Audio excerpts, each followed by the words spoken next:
Good evening, ladies and gentlemen, and all of our viewers on Globespan. I'm Nohar Singh, filling in as the moderator on Globespan 24/7. It's a platform that has been existing for 6 years, offering a community service for all voices. The platform invites all political parties, civil and religious leaders to share their opinions and address their concern. You can contact Globespan 24/7 by calling 631-782-8694 or email support@globespan247.com. We're trying to accomplish two parts in this program tonight. One, the first 30 minutes, we'll be discussing current events that's in the newswave, and the balance of the program, a divided nation, the social and economic impact. We have with us tonight no other than the veteran, a man of our days. He's probably seen everything in Guyana, the commissioner of GCOM, and of course the chairman at IPADA, Mr. Alexander. Mr. Alexander, welcome tonight. Thank you very much. And of course we have the Dr. Vishnu Bisram. Dr. Vishnu Bisram has been in this community. When I said this community, it includes Guyana, Trinidad and Tobago, India, the United States, Canada. He's been in every part of the diaspora. He has written many articles. He has walked the streets. He has been in the 80s, very active on the Guyana political scene. So it's someone that has shared the interest of Guyana from since he was a young man. And I met him, I believe he was still in City College when I met him. This is going back in the early 80s. So Dr. Bisram, you're filling in tonight, not as a moderator, but more as a guest tonight. So I want to thank you, Dr. Bisram, for being on. Thank you. Thank you for inviting me and having me on. And being the political scientist you are, I really want to start off with the first topic tonight, the Suriname election. And the key aspect I really want you to touch on the Suriname election is that there seem to be a combination of multiple political parties that's going to be forming the government. Please tell us a little about it and how this all came about. And both of our guests tonight, Dr. Bisram and Mr. Alexander, I'm asking for your response to be within 3 to 4 minutes so we could be more interactive, having more questions to pose on the program. So go ahead, Dr. Bisram. Okay, so thank you. Suriname held generally on the 25th, May 25th. The outcome was quite divided. The ruling political party, the VHP, suffered a defeat in the sense that it went into the election with 20 seats, and the outcome was that it got 17 seats. The opposition went with substantially less and ended up with 18 seats. They have gotten the plurality of seats. The other smaller parties received more or less about the same support they went into the elections. Two political parties got 6 seats each. One political party got 2 seats, and 2 other parties got 1 seat each. All of the political parties, minus the incumbent, have decided to come together to form a coalition government. And so you ended up with about 34 seats going to a coalition that will be formed, and the opposition will be the VHP with its 17 seats. Suriname has a very unusual political system in that the president is chosen by parliament, and the president must be elected by 2/3 majority, which is about 33, 34 seats. And it appears that the coalition will have that minimum requirement of 34 seats. And so that is the update, that the recent update I got about government formation. Thank you, Dr. Bisram. Mr. Alexander, you're a veteran in this political scene. You know, most of us, when we think about Suriname, we think about it as a two-party system. I really didn't know they had so many multiple parties. When we look at the United States of America, we all think of it as mainly a two-party system. But not knowing, I really could go forward and talk about India, Israel having multiple parties. But in the United States here, being that it's conceived to be two major parties, what we have is 43% of the voting blocks in the United States are independents, so they could swing either way. Given what has taken place in Suriname and knowing the landscape, our political landscape in Guyana, my question to you, Mr. Alexander, is there going to be a time or a day that's going to come whereby we could have multiple parties, we could have much more of an independent voters moving away from the racial voting or the special interest alignment? What's your thoughts on that, and what would you say to it? First of all, let me say that I think that Suriname should be considered not a multi-party system, but in fact a three-party system. Historically, Suriname, like Guyana, is a plural society, with the major groups being the Hindustanis, the Japanese, the Creoles, and the Maroons. Those are the major groups. And what has happened in Suriname, which is not unlike something in Guyana, each of those groups seem to gravitate to a particular party. So the Japanese seem to have to gravitate to one party, the Hindustanis to another, the Creoles, so to speak, to one, and the Maroons to another party. So that their party system reflects the plurality of the Surinamese society. Unlike Guyana, they accept that plurality both in terms of the ethnic plurality of the society and the plurality in terms of the parties representing each of those ethnic groups. However, Suriname is, in recognition of that, they have consciously moved away from the majoritarian system where the plurality prevails. And they have built into their constitution a mechanism which says our president has to have two-thirds of the seats in parliament supporting his or her nomination for that person to become the president. So in other words, they have imposed a kind of a coalition arrangement, a kind of a power sharing arrangement. And Suriname, in some regards, has become a model in academia about how plural societies move away from majoritarian rule into inclusivity and shared governance. The problem we have in Guyana is that we do not accept that plurality. We pretend to be parties that are multiracial. We embrace the majoritarian approach and have not accepted that with the plurality in terms of the ethnic groups and the nature of our parties, that for us to have real inclusion and not a majority dictatorship, there must be mechanisms for supermajorities in the decision-making process. And in the case of Suriname, that supermajority elects the president. So there are lessons to be learned from Suriname, but we seem to be in a state of denial and not learning the lessons, which are not new to Suriname. This has been happening over the years in Suriname and has found itself into the text of plural societies, ethnically plural societies, and power-sharing societies. Thank you, Mr. Alexander. So just to be crystal clear about it, given this composition that's in Suriname now, if you had your wish, is this a type of a composition government that you would like to see in a place like Guyana, given our history? Yes, no? I have been an advocate of inclusivity and power sharing.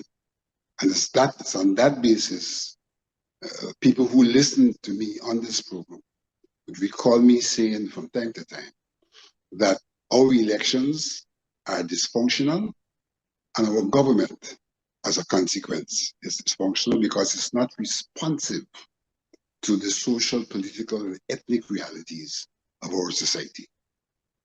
Yeah. So yes, we do believe that we do need a structured power sharing arrangement so that when a body is in government, that body reflects not just the majority of the people, but reflects the interests, the collective interests of the people. Yeah. Yeah. In what Mr. Alexander is saying is that the government reflects the ethnic communities, the ethnic interest of the population. And so you have 4 or 5 ethnic groups and all are represented in the government. And the people are not tokens, they're chosen by their respective constituents. Yeah. Yeah, Dr. Bisram, a question for you. I heard Mr. Alexander just mention about power sharing, but we have had former President Donald Ramutar on the program made comments about that. We have heard lately, a couple of weeks ago, the Vice President Jack Deere has touched on power sharing. What's your thoughts on that? Do you think power sharing, giving our political landscape, and I'm trying to find the best words possible, given our history, given our political landscape, given our division, can power sharing really work in a place like Guyana? 2 minutes maybe to answer. Look, in Suriname, you have a kind of ethnic power sharing. And it seemed to be working. We have not tried it in Guyana, except maybe briefly in 64, 65. So we can't say whether it will work or not unless we tried it. And we have not had any experience where we made a genuine effort to implement inclusivity. So power sharing needs to be defined. Power sharing could be ethnic inclusivity. In Guyana, we talk of inclusive government, but in which one ethnic party chooses who will be included in the government. Yeah. Yeah, well, thanks very much. I appreciate those comments. But I want to move on to our localities. Our election, Guyana election, announced for September 1st. Mr. Alexander, would you mind taking a couple of minutes and just bring us up to date on that? Well, you have said the president has announced elections for September the 1st. I don't know if the president has yet made the proclamation. And if he's not yet made the proclamation, it's not written in stone. But this election has been announced and has become a controversial issue. Why has it become controversial? In Guyana, the president has the prerogative to announce election day. There's no question about that. In Guyana, elections should be held. GCOM should be prepared to run an election within 90 days of the proclamation. That's not an issue. Traditionally, what we have done is GCOM would establish a work plan for elections and advise the president on its preparedness. This happened up to 2020. Right? And based on that advice, the president then exercises his prerogative. In this instance, we are told that the president sought advice and, having been given advice, exercised his prerogative. The contentious issue is how GCOM conducted itself. We were in GCOM having discussions up to the 20th of May, in which discussions we were advised by the chief elections officer and his staff that the most likely date for elections would be September the 22nd, because by then GCOM would be in a state of readiness. This is what we were advised up to September 20th. Sorry, up to May 20th. And we were to reconvene to continue those discussions to finalize it. Without reconvening, the president is then advised by the chairperson in response to this question that yes, we can conduct elections within 90 days, which falls short by 21 days of the period that we were looking at. The issues arising out of that are, one, that really the chairpersons should consult with among the commissioners, because it's our responsibility. The responsibility of of the management is to deliver the product. The responsibility of the management is not to decide how and when the product is delivered. They are to deliver it when the decision has been made. And so the advice given to the president should have come from the collective rather than from the administration. So that's one problem. Secondly, we find it difficult to accept the advice that has been rendered for the simple reason that we were discussing matters that we considered fundamental in the delivery of a free and fair and transparent election. And that the advice which was rendered did not take into consideration those matters. And therefore, we have now, in a sense, geared ourselves up for an election to be controversial because it will not be responsive to things that are considered to be required if we are to improve on our delivery of free, fair, and transparent elections. For example, we have not concluded at how we deal with the deceased in terms of their names appearing on the list and not being misused for voting purposes. That has not been concluded. A free, fair, and transparent elections must deal with that problem because we've had historical problems of people who are not physically present being voted for. We have not concluded on the question of domicility for Commonwealth citizens. And so what's going to happen is that we may have Commonwealth citizens being allowed to vote who are not domiciled, though the law specifies their domicile. We have not concluded on whether the people who are incarcerated should be allowed to vote, and those who are in remand in particular.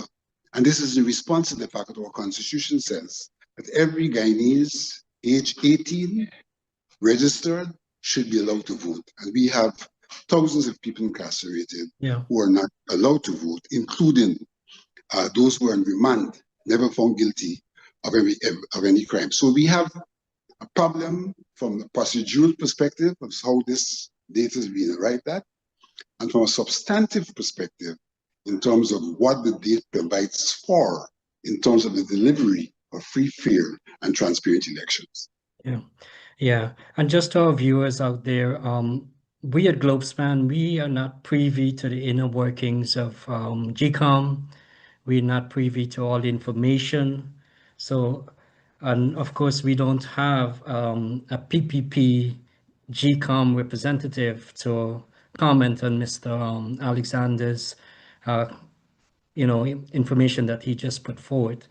So I just wanted to put that out there that, it would have been nice to have one of them on, and maybe we should have a program with Mr. Alexander and one of the PPP GCOM representative, which viewers, honestly, we all need to kind of like look at this from the outside and say, we have just the two main political parties representing on the election board and no other representation from civil society or from any other. Let me correct that.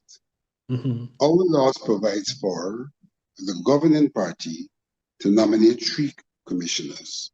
It also provides for the leader of the opposition in consultation with the opposition parties to nominate 3 commissioners. And historically, there has been such consultations. And so you will find, for example, that Mr. Trotman, for example, has an association with the WPA and may well have come to the commission through those consultations. Yeah, and as you rightfully mentioned, the onus is on the opposition leader to select those commissioners. Am I correct? Yeah, correct. Yeah. So, Dr. Bisram, we had in Guyana's announced, Mr. Alexander mentioned that he's not sure if the proclamation was issued. But as we head into election, we have a new entrant, Mr. Mohammed. Wanted you to kind of make some comments on that. What's your thoughts on it? And given the fact that this would be another party that would be representing folks going into the 2025 election. Okay, so in terms of the proclamation, I believe the proclamation will be issued Friday. And in order to fulfill the legal requirements, I believe it has to be announced by Friday, because I think you need 3 months notice. In terms of Mr. Azruddin Mohammed, I'm sorry, I have not read the news recently to see the name of this political movement, political party. If indeed was announced, I do take note that the international media carried reports that Mr. Azruddin will be contesting the presidency. Now, to contest the presidency in Guyana, you have to lead a political party. So you're head of the party, not necessarily head of the list, but some candidates are also head of the list. And head of the list means the members of parliament. So I believe specifically you are asking, how is he doing politically in terms of popular support? I could tell you that up until a few days ago, before the announcement, that Mr. Azruddin is enormously popular. I would say he is as popular as the current president. Both of them are enormously popular. I think they are the two most popular political figures in the country, Mr. President Irfan Ali and Mr. Azruddin. In terms of political support, one could be very popular and not have significant support on the ground. I do believe at this particular time that Mr. Azruddin also has political support on the ground. Um, Opinion polls were conducted by, I believe, the opposition PNC APNU and the ruling party as well. And I believe those political opinion polls would have um, shown that Mr. Azruddin has significant support. Uh, Perhaps not as much as the other two political parties, but certainly I believe he will be elected to parliament, and I think he's a strong contender for the presidency as well. But time will tell. It's too early as yet. The election is still 90 something days away. Um, Individuals and parties are known to be very strong at a particular time, and then they end up losing momentum. On the other hand, there are parties that don't have much support at the beginning, and then goes on to become very, very competitive. So I think it's too early to tell about Mr. Azruddin. We need to see who are going to be associated with him, who is going to be his prime ministerial candidate, who are going to be some of the leading team members and candidates on the list. And that will tell us um, how much support he will be able to gather before the election is actually held on September 1st, if indeed that is the confirmed date. Dr. Bisram, if I could just ask you to take off your political scientist hat and keep on the hat of being a Guyanese. Guyana comes first to you, knowing the history of Guyana. And given that we just spoke about Suriname having a multiple parties, we spoke about independence in the United States of America makes up 43% of the voting blocks. You know of Israel, multiple parties. You know of India, multiple parties. As a Guyanese, would you encourage, and in answering this, keep this as a backdrop that many people feel betrayed by the AFC. Going back to deeper into our history, when I was in short pants, people felt betrayed by the party, the Gar party, I think, if I was. Keeping that as a backdrop, you as a Guyanese, will you encourage more people to get into the political race and form multiple parties? Yeah, democracy is not a spectator sport. Everyone should become involved. The more political organizations, movements, parties is better for the country. You can't stay on the sideline and expect what something that you want. Others will make the decision for you. You yourself have to decide whether you're going to participate as a member of a party, whether you're going to launch a party, become fund the party, if you are going to participate in the political process of voting, be a campaign organizer, and so on and so forth. I always encourage people to become involved, whether it's in the United States, Canada, or here in Guyana, where I am at the moment. Yes, I do like this idea of and concept that people should become more politically involved. I don't see anything wrong with there being more political parties. Right now, today, for example, someone was telling me there are only two political parties in Guyana, PPP and PNC. In a sort of a way, they are right. They are the two dominant parties. Others have tried and have not become very, very successful.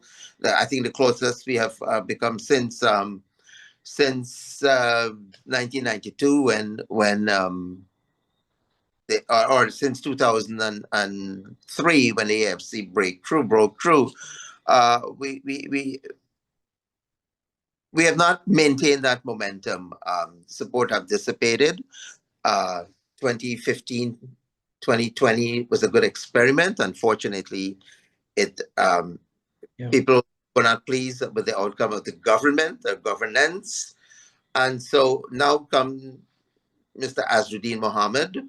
How successful he would be, quote unquote, if you could use the term third political party or third movement. I we'll see. Time will tell. Okay. Okay. Mr. Alexander, given your experiences, um, just to comment on Dr. Bisram, what you mentioned about multiple political parties, and also Mr. Neville Seatal posted stalemate country Guyana. How could you attach those two together? Can you comment on that? I'll try. Let me first of all say that multiple political parties is not something new in Ghana. We've had this over the years, and we have had instances where a third party has been sufficiently important to impact the formation of government. So that in the 1964 elections, it was the presence of the UF that impacted the coalition coming to government. In the 1992 elections, we also saw that the WPA, people seem not to know this, facilitated the PPP getting the majority in parliament, because in that old system, what we had was 53 parliamentary seats, 10 seats from the 10 regions, and 2 seats from the National Democratic Organ. And when the results were done, and those seats were allocated, the PPP did not have a majority in parliament. And what the WPA did was to give up a seat, if not 2, that they controlled coming from the local democratic organ, the National Congress of Local Democratic Organs, to allow the PPP to have the majority. We saw what happened in 2011 with the AFC. We saw what happened in 2020. So the third parties have, in fact, influenced the formation of governments in Ghana, though they have not themselves been able to form the government. And in that regard, the 2 parties are still considered as the major parties in that regard, because the formation has always had to do with joining one of those major parties. The issue of stalemate really speaks to the question that at the end of the day, even in the instance where you have a small party joining with a major party,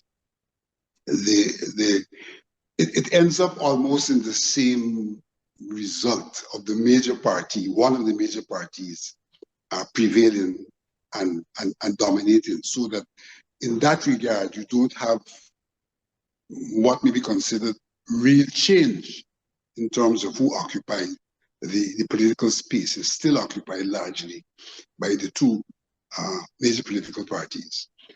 Zaharuddin has to go through some hoops before we can make statements about him. And why do I say that?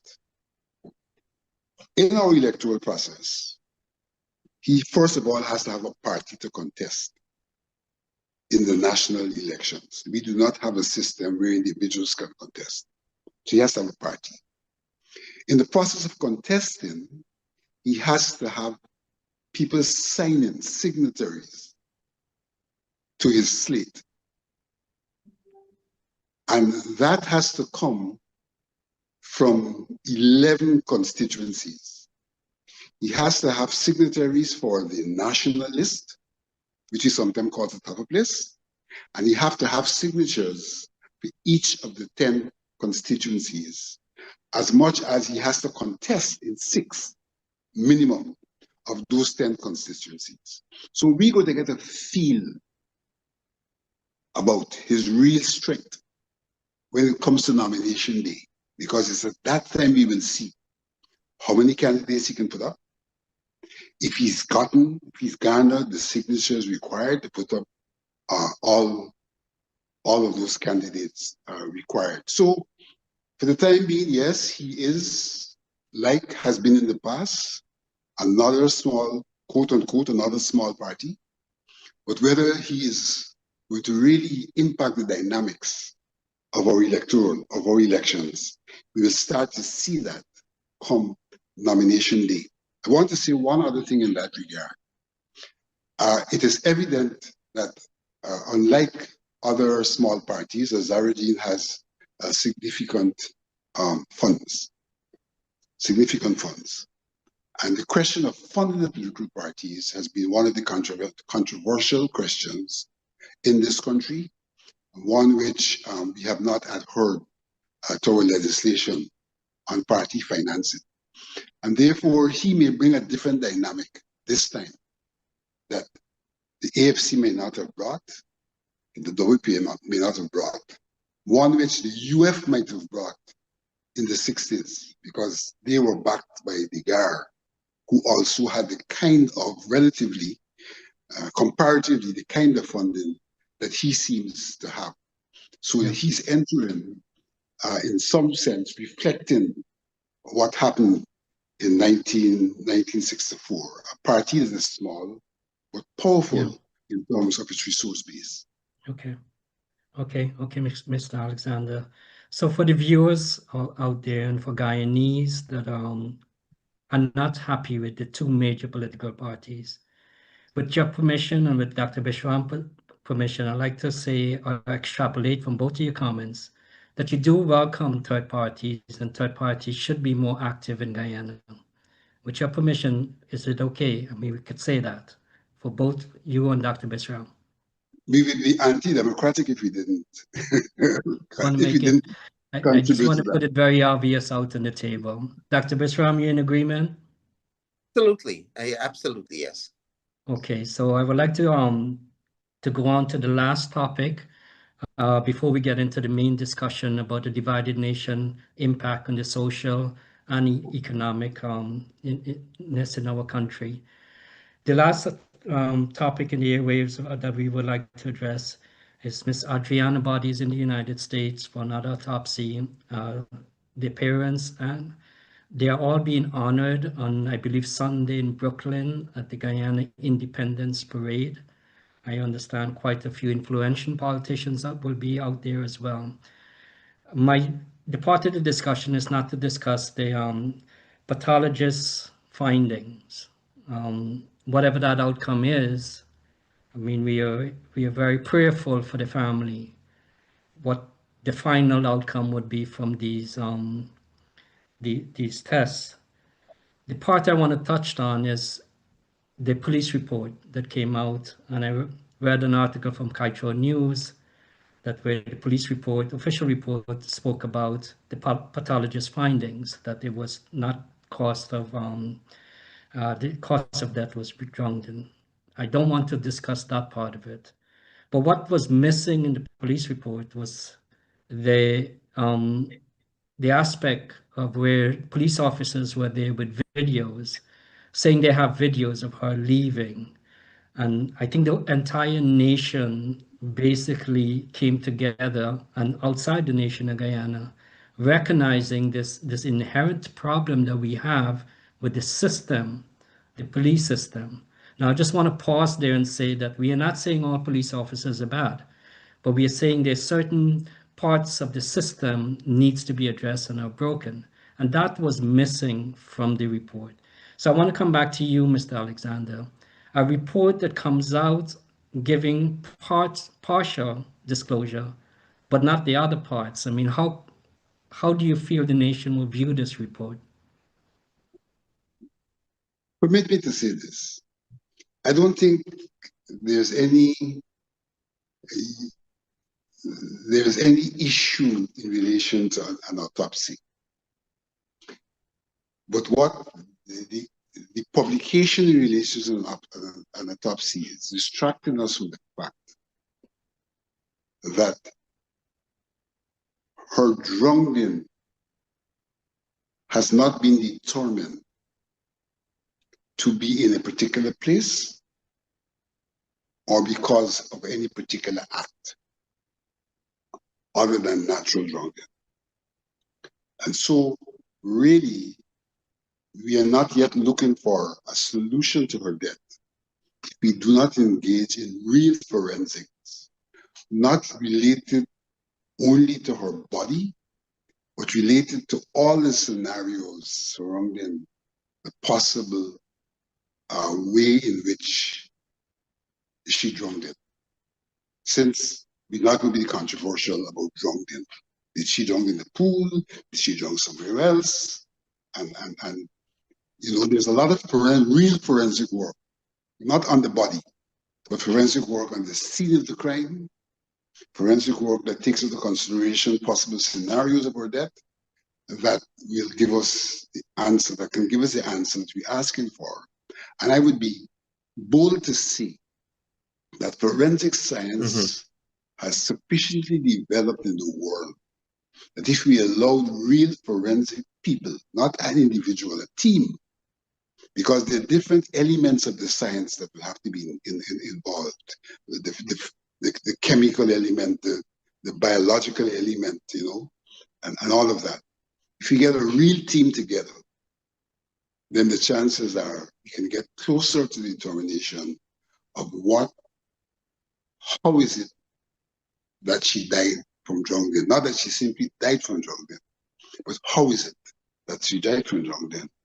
And who would have been involved? Did she die simply by herself, or were there other elements involved that may have caused that? Now,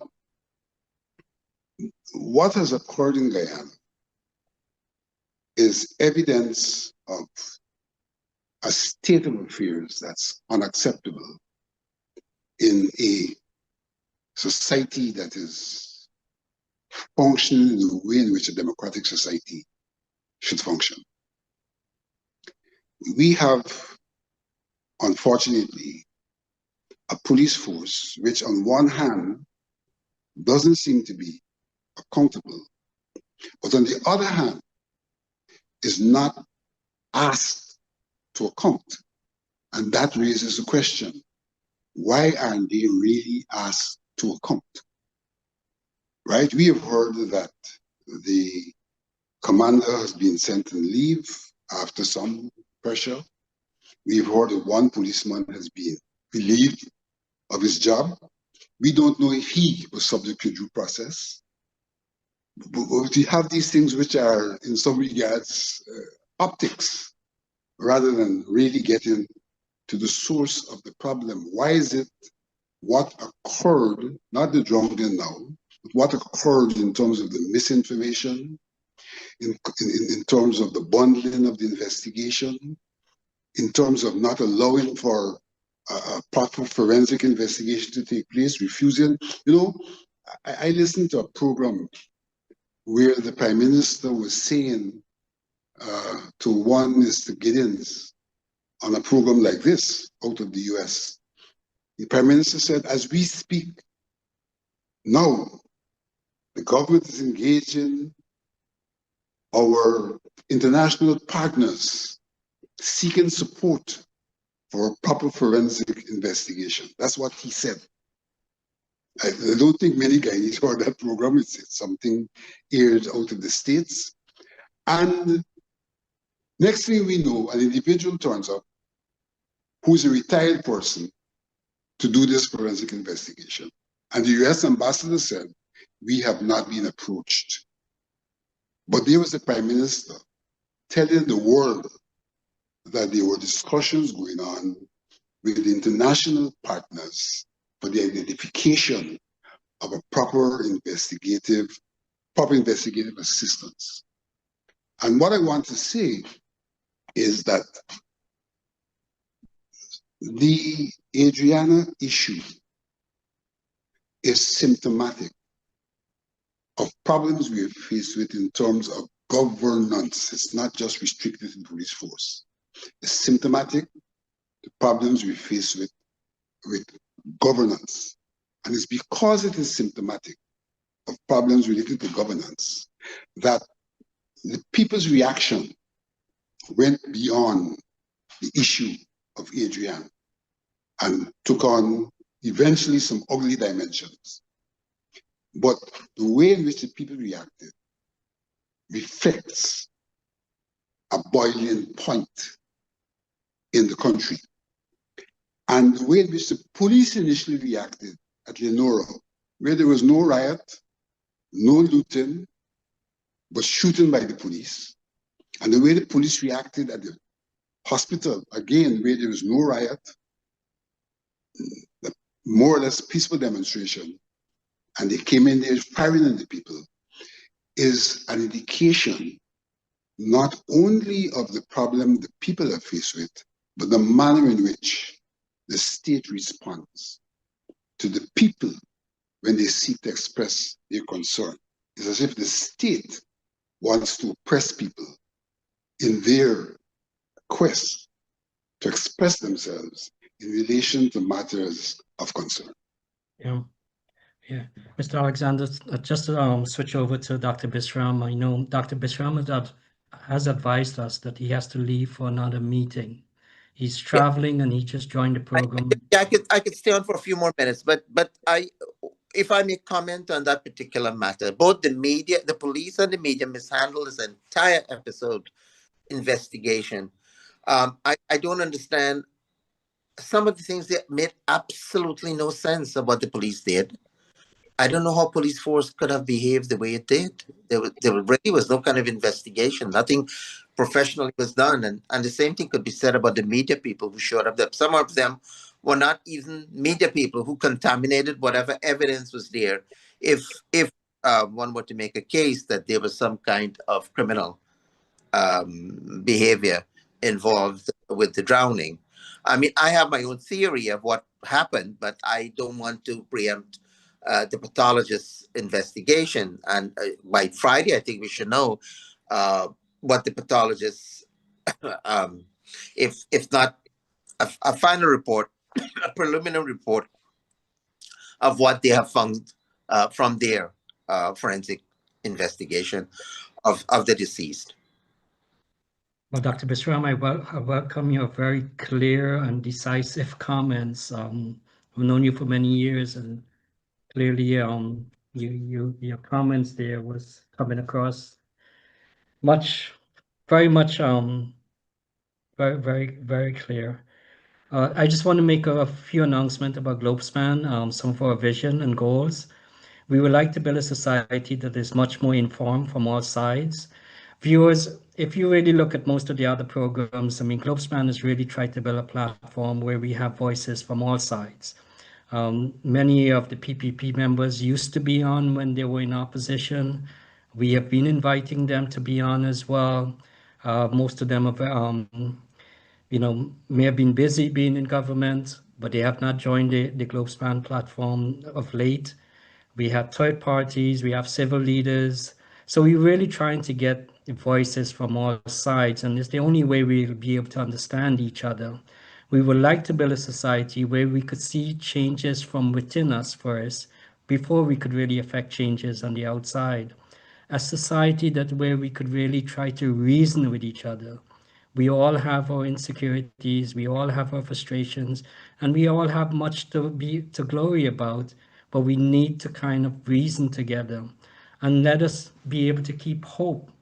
I mean, one of the hoping point that came out of this discussion earlier is that both of the commentators, both of our guests tonight, are saying that yes, third parties should be more active on the political scene.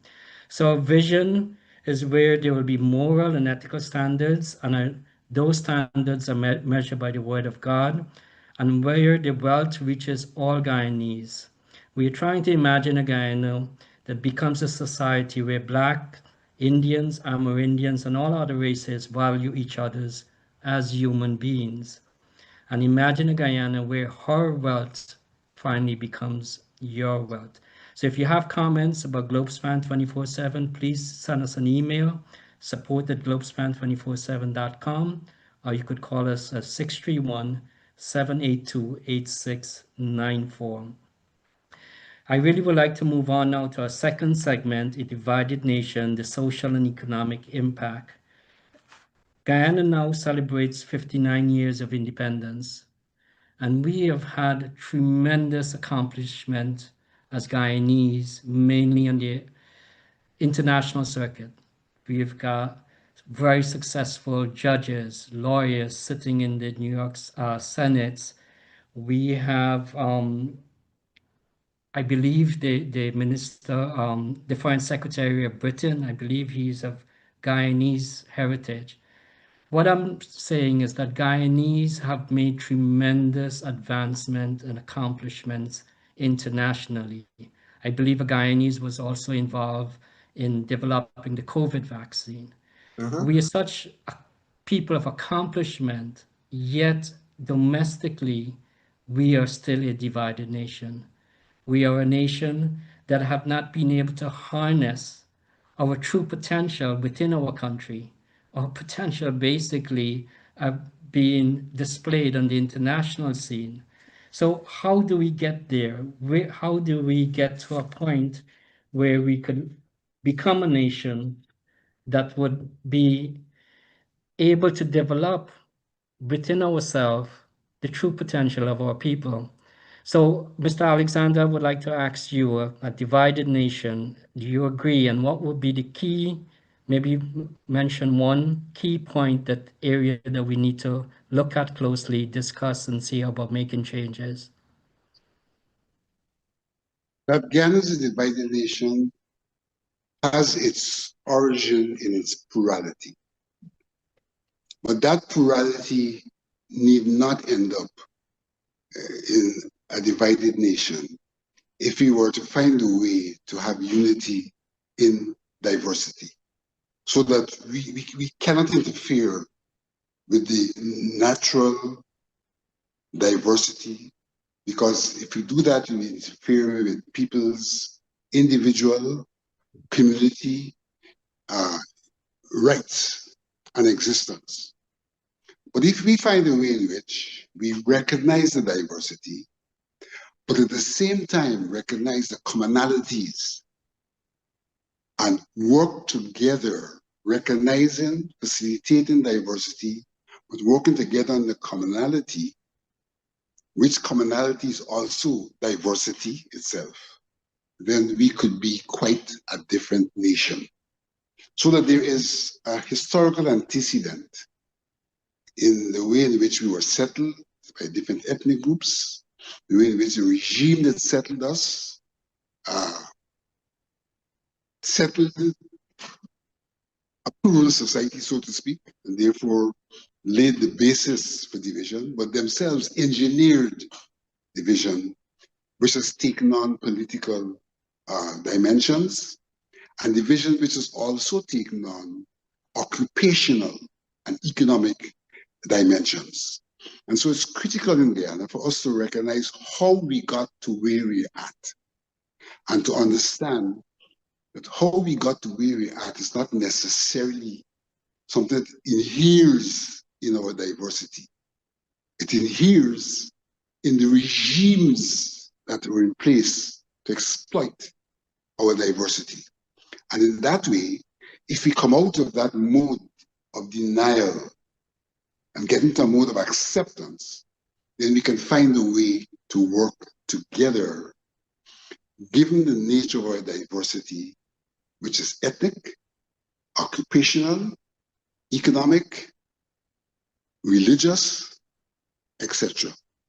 Recognizing that we are like people in a boat in which some people may be having the engine, some might be the bowmen, some might be paddling, But if they don't all work together, notwithstanding the diverse roles, the boat would sink. And therefore, there's a need for recognition of the role each of us, we each are playing in this diverse society that makes it, in fact, a possible, cohesive society. And if you don't recognize those roles, then it will make it a fractured society. So there's a lot of work to be done in terms of recognition of where we've come from, understanding of what has engineered the diversity on top of the natural plurality of our society, and creating systems that will enhance and enable equality, because the diversity has brought with it some inequalities, some inequalities. And so we need systems that will facilitate equality as much as we facilitate the understanding of occupational differences, etc. That, to a very large extent, becomes the task of the political directorate. It becomes the task of the political directorate because it's the political directorate that manages society. And the things that we're talking about requires institutional mechanisms and legal mechanisms, as well as an environment to make it happen. And it is the political directorate that is responsible.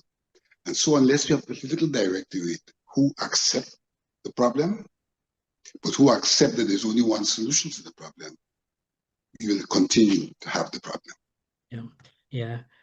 Dr. Bisram, if I come from simple tongue in Guyana, just being a simple man, given all that Mr. Alexander just said, and one of the things that he pointed to, the political establishment has to recognize that. You know this landscape, Dr. Bisram, you've been around. I mean, could you drill down for it and be a little more, be specific to tell a simple man, these are the things that needs to be done. And on top of that, I would like to also ask you to comment.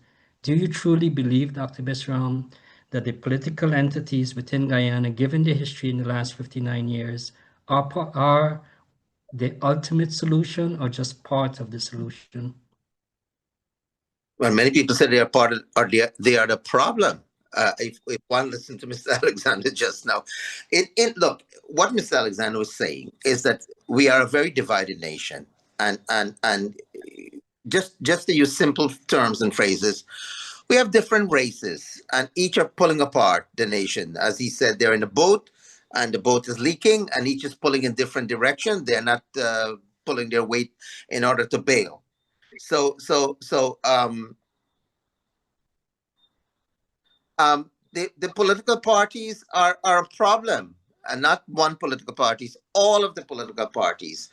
They are not addressing the issues at hand. I used the term racial tokenism before. What we have in Guyana, regardless of which political party in government, is racial tokenism. Look,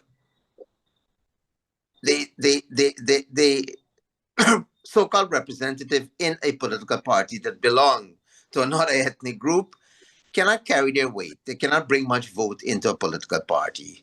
And so therefore we are fooling ourselves, as Mr. Alexander said. What is needed is some kind of inclusivity that is not tokenism, but is genuine inclusivity. How we could achieve that, I don't know, because none of the political parties is prepared for power sharing. And I emphasize none of the political parties, none in the past did. They talked a good talk, but they never move forward to implement any of the ideas that were suggested, whether it's by the Carter Center, the United Nations, or even what they themselves had suggested. And so unless we decide at some point in time that we are going to do that, and the voters themselves feel trapped. The voters themselves are imprisoned in their racial camp. And so you have continued racial voting. One would have thought we would have crossed that 59 years later, but it doesn't seem so. And I believe this election, this coming year, you will see more of that. So I hope I give some clarity that the political parties are a solution, but to me, they're a problem. And how we address this problem, I don't know. There are new political parties on the horizon, the so-called mini parties, that don't talk, don't preach a race talk. They are multiracial, if I could use that term. Unfortunately, they do not get much political representation in parliament. Some of them are hardly represented at all. Yeah. So, Dr. Bisram, a few weeks ago, I mentioned this on the program, a ray of hope for the people. During I believe, the 2016 election, AFC made a significant inroad and was able to form government with APNU. And AFC constitutes a very substantial amount of Indo-Guyanese vote. Yes? We've noticed, in a few weeks ago, Trinidad and Tobago had their election. And we've seen a lot of the Afro Trinidadians who support the PNM stayed away from the polls because they were not very happy with the way the country was moving. And the Afro Trinidadian did that also in 2010 when they were not very happy with Mr. Manning's government. I'm using Trinidad and Tobago as a ray of hope that the Afro Trinidadians shown signs or actually delivered where they did not vote race, they vote country first. In 2016, the Indo-Guyanese did not vote race, they vote country first by shifting to the AFC. Using those two dynamics, what could you tell the Guyanese people as some form of a hope that there could be change in the horizon, if it is that we could change from within our thinking pattern per se? You know, as someone who makes commentaries in a newspaper and who does opinion poll, I don't want to tell the Guyanese people what to do. But let me make some correction, or one correction. The AFC was formed, I think, in 2005 or so, four. They did quite well in the 2006 election, in the 2011 election, when Moses Nagamutu left the PPP and came over. They formed the government in 2015. It was in 2016. They did quite well, and of course, they lost. And I thought the coalition did quite well as well in 2015. They were able, 2020, they were able to retain 31 seats when they had 33 before. In Trinidad and Tobago, you rightly noted that the constituents of the People's National Movement, PNM, stayed home. Over 122,000 who apparently didn't vote. I mean, there was a decline of 122,000 support from the last general election. In Suriname, there also seemed to be a substantial decline in numbers for the Hindustani party that received 104,000 votes and got only 82,000 or 84,000 in the elections last Sunday. Many Hindustanis stayed home. They were not pleased with the governance that took place over the last 5 years. And so if you're asking me, the Hindustanis in Suriname, the Africans in Trinidad sent a clear message. I don't know if in Guyana the voters are going to send a message to the two political parties. I know there is widespread disenchantment, disgruntlement with the political parties in Guyana. And you could see a lower turnout than what occurred in 2015 and 2020. Mr. Alexander, I want to shift a little to this social impact as a result of a divided nation. From a veteran standpoint, from an elder standpoint, what are you seeing in Guyana as being a cost that we are paying within our society in the family structure? As a matter of fact, in our behavioral patterns whenever we face difficulties within the nation, and even to the extent where migration is still a very big issue in Guyana, even with oil. So you as an elder in the Guyanese society, what could you say, I mean, as part of the cost that we are paying in our social lives and our ethical and moral standards within the country? Very interesting question. even in the circumstance where we have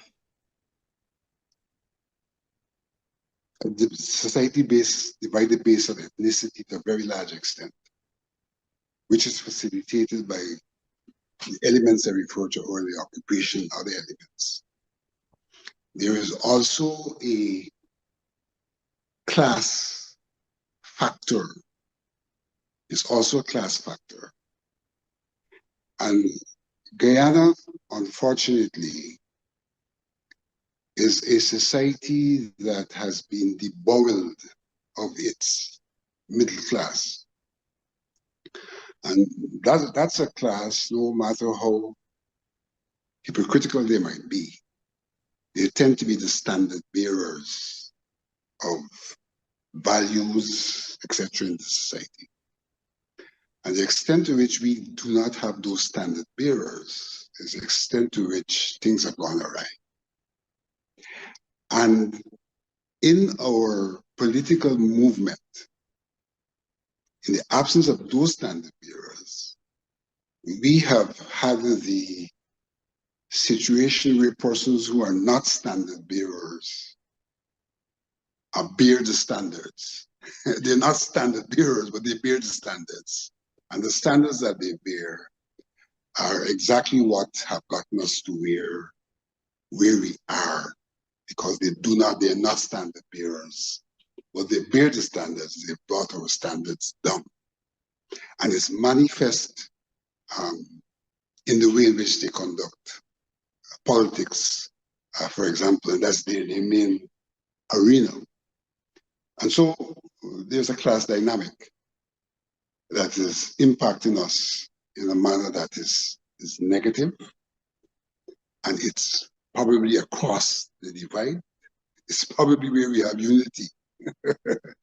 that dynamic of the lack of standards is probably where we're experiencing the unity, but that's pulling us down rather than raising us up. And I would say that in many regards, if one looks to societal development in other places, one would see that this problem is resolved generationally. Second and third generations tend to evolve into what the absent class which we now have. And as they evolve, they tend to bring with them back into the society the values that can make the society a very civic and sociable place. And so in some regards, evolution of time may be helpful. Bear in mind that reversal of standards is not a very easy process, but evolution of time may lead to an understanding that we ought to embrace different standards if the society is in fact to be a successful society. Because with the broken standards that we have, there are really no beneficiaries. And I don't think that that's one of our problems. We're not recognizing that with the broken standards, there are no beneficiaries. We tend to blame each other, but there are no beneficiaries because the society is not cohesive, not safe, not peaceful. And I think over time, with generational development, there may come that recognition. If we don't get that recognition, then there can only be further degeneration. Yeah. Mr. Alexander, say, putting myself in the shoes of a youth. I have a little gray hair on me. For you to tell me that over time, evolution of time, we may hope to fix this problem, it's in itself a discouragement for me as a youth. I'm just kind of like saying this to you, that it is absolutely necessary that we as a people find a way forward. If it is a way through the churches, through our families, through our social networks, through social media, if our political parties are not going to do it for us, we would need to be able to use every establishment, because we just finished 59 years. Our nation is 59 years, and we have not seen where we are building precept by precept a society that could emulate our potential. It's not there. For example, look recently, Mr. Alexander, we had Vice Cartel. The red carpet was rolled out for this guy who who his song, I mean, what he did with Jesus Christ, the Savior, and I mean, his song defiles Jesus Christ, and yet he was emulated in such a manner. That's our standard of where we at in our society. I want to pause though, and I want to mention a couple of things to you. I've always wanted to say these things to you. You've been coming on to Globespan, an Afro-Guyanese. Globespan has been known. We have quite a bit of Indo-Guyanese viewers as we have Afro. You've been abused many times on Globespan. Some of the texts about you has been texts I also could not stomach in many cases. Some are so demeaning of you. You're aware of these comments they make about you, but you still come on Globespan, because I can't say, I don't want to speak for you, but I do want to speak for Globespan to say how important it is for us to hear from an Afro-Guyanese, an Indo-Guyanese, an Amerindians, and all walks of life, because it's one of the major ways we'll be able to make our differences. So those are my words in what I'm trying to say to you. I appreciate your efforts, because I reached out to many Afro-Guyanese over the course of the 6 years I've been with Globespan. And a lot of them very straight out tell me outright, no, we're not coming on there. Those people only abuse us. Those people only call us monkeys and call us this. So I want to tell you from my heart, we do appreciate it. We may not agree with everything you say, but you do give us some sort of insight that comes from the other side, information that we don't know and don't have. So that's my way of saying I appreciate that very much. I want to go back to the impacts though. Oh, Devin, by the way, I seen a comment from Miss Samaru, actually Charles Samaru, Mr. Samaru. They would like us to post the contact number for Globespan and email address on the screen. So if you don't mind, Devin, if you could go ahead and do that. So I just want to go back to the impact. We need to count our cost, Mr. Alexander. Over the 59 years, our resources has been tremendous. But not only the wealth of the country, the spiritual wealth, our social wealth. We travel within the Caribbean. We have not viewed from the lens, the best lens. That's the only way I know how to put that. We've moved to different parts of the world. We need to find some way, if there any other way that you would advise your Guyanese brothers and sisters, in spite of which ethnicity they come from, that we could all try to see how we could move this country forward together? Let me first of all say that I like to use analogies sometimes. If you have a problem with your hair, as much as if you have a problem with your tree, very often the solution to that problem is the growth of new hair. It's new sprouts on that tree, rather than the old branches, which may wither and die. And it's that kind of analogy that led me to say what I said earlier. I feel personally that the state has a responsibility, and that it will take leadership to pilot the state in the direction where we try to grow a new generation. The generations which we have now, I think, can be regulated, But for a better future, we have to grow a new generation. And I feel that given the problems we have in the country, at the level of the family, for example, that the education system becomes critical in growing that new generation. That the education system has to go beyond certification and has to be focused on human resource development holistically, not only from a standpoint of knowledge, but from a standpoint of values, attitudes, etc. And that it's going to take leadership to make that happen.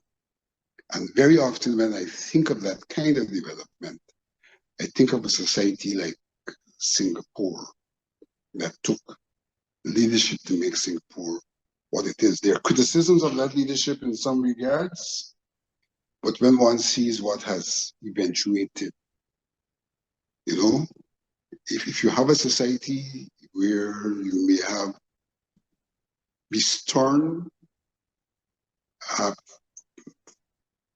impositions, but the leadership is seen not to be exploiting the society, but being committed to something new, then that something new becomes acceptable and legitimate because of what's happening at the head. Things tend to rotten from the head.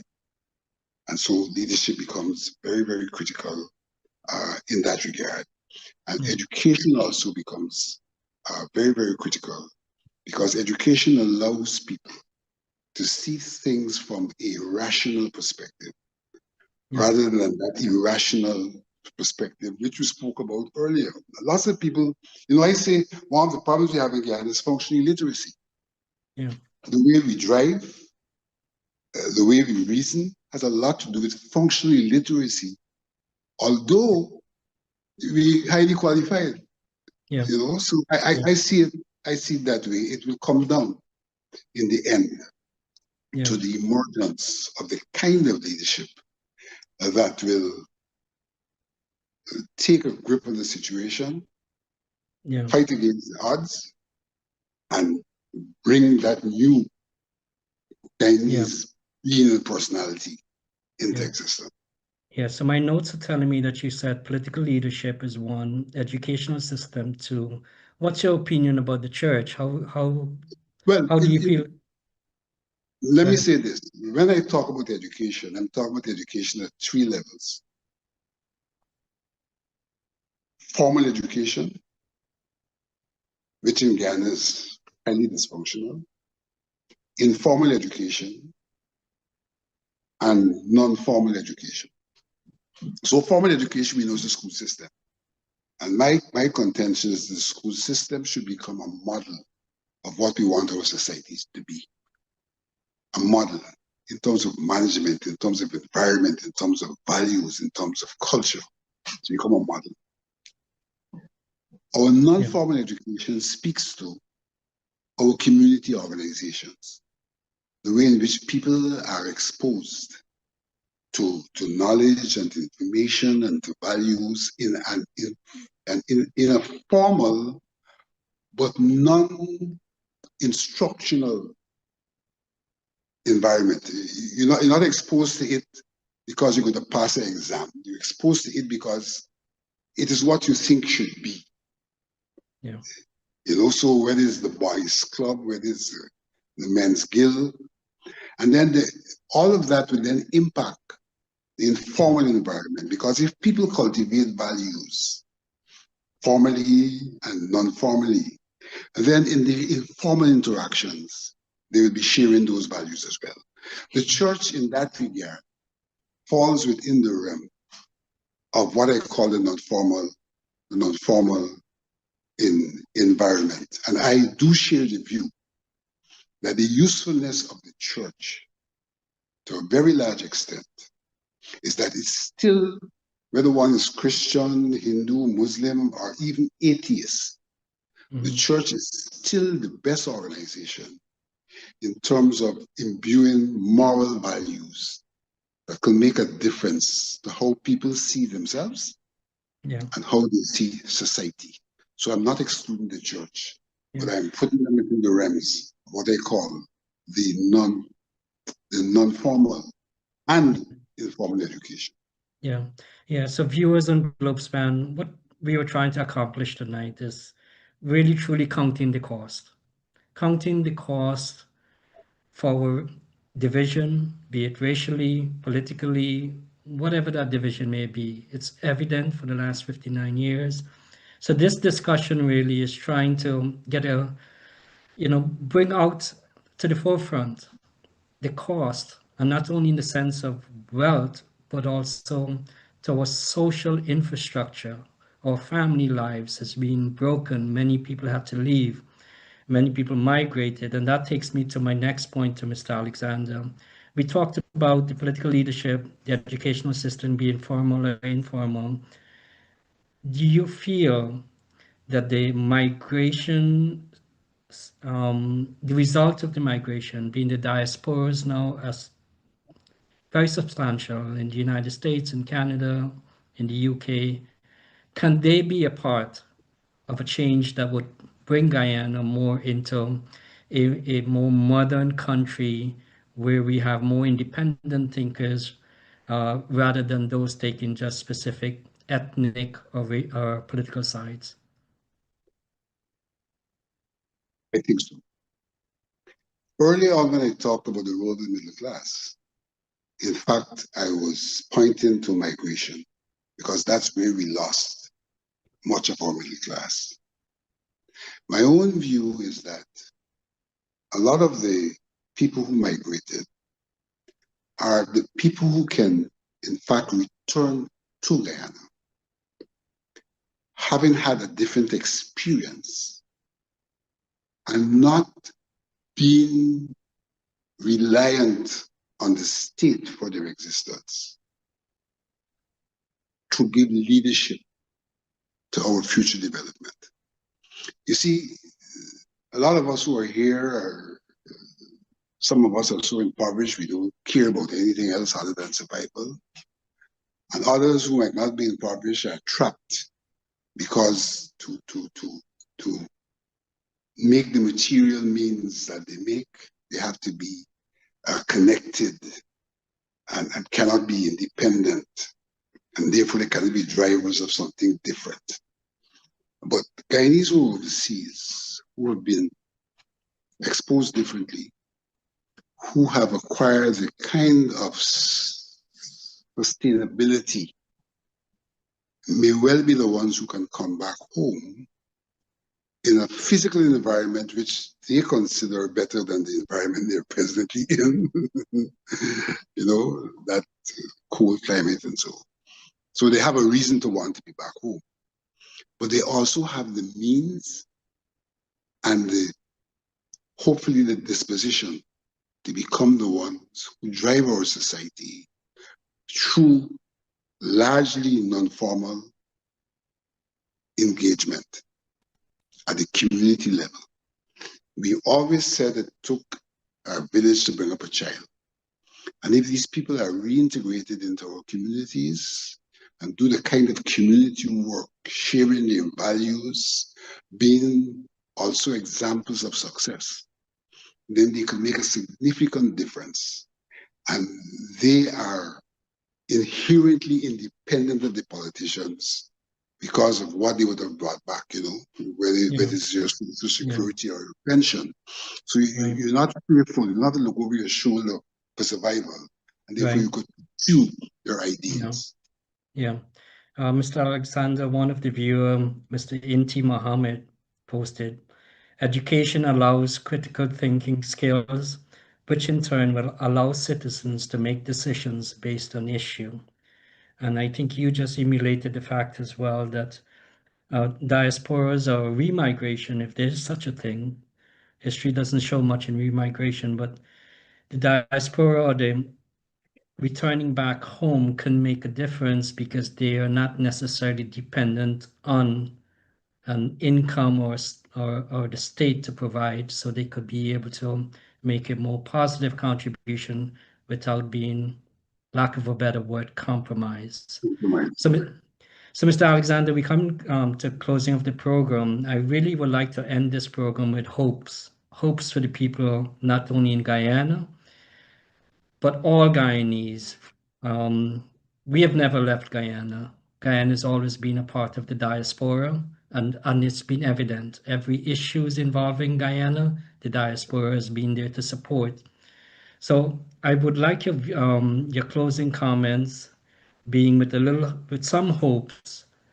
But before you go there, I just wanted to repeat some of the comments you made: political leadership, education, formal and informal, and the diaspora being a part of possibly affecting changes that could change the trajectory of our society and Guyana as a whole.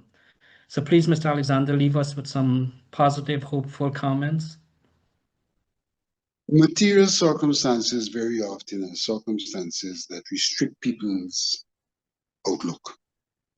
The extent to which Guyana now has greater wealth is the extent to which there's a possibility that we will have the opportunity to exercise our minds on things other than just survival.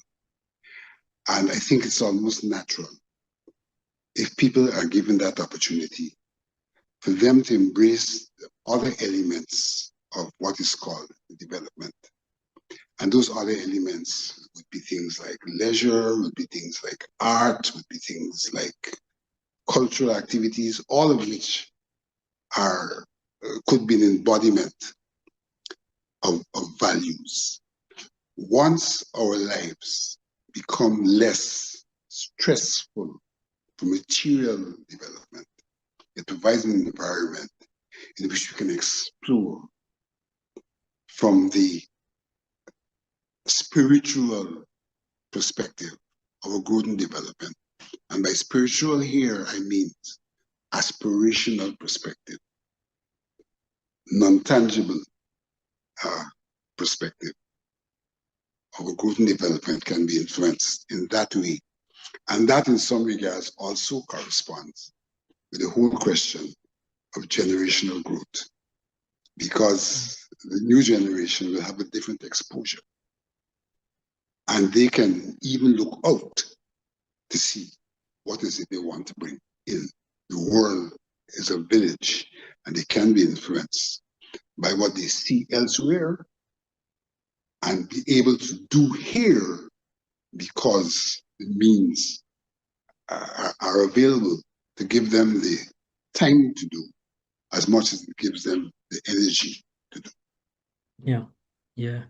Well, before I thank all the viewers, one of the trolls on Globespan, Ravi Singh, said, Mr. Alexander, it's time for you to retire. So they don't fail coming in with their comments about you, but I really want to tell you that Globespan appreciate your participation over the years. Let me answer that. Let me answer that this way. You really do need to answer that. Yes, I need to answer. I've retired. I used to be the registrar of the university. At age 60, I voluntarily retired. Okay, Ravi Singh, so you heard Mr. Alexander. Much of what I do is voluntary work. I've retired. Right. I'm not in anybody's way. Yeah. So want to thank you again, Mr. Alexander. Thank you for your participation. It's very important that we hear from all sides. It gives us a clearer understanding how we could move forward. I really want to thank all the viewers tonight who has been with us, who comes on with us every week, Wednesdays and Mondays with Dr. Rose. And I really want to also thank Mr. Devin Bissoon for giving his time, his effort to make this program be on for us every week. So everyone, thank you very much and have a good night. Good night, Mr. Alexander. Good night. Thank you very much, sir.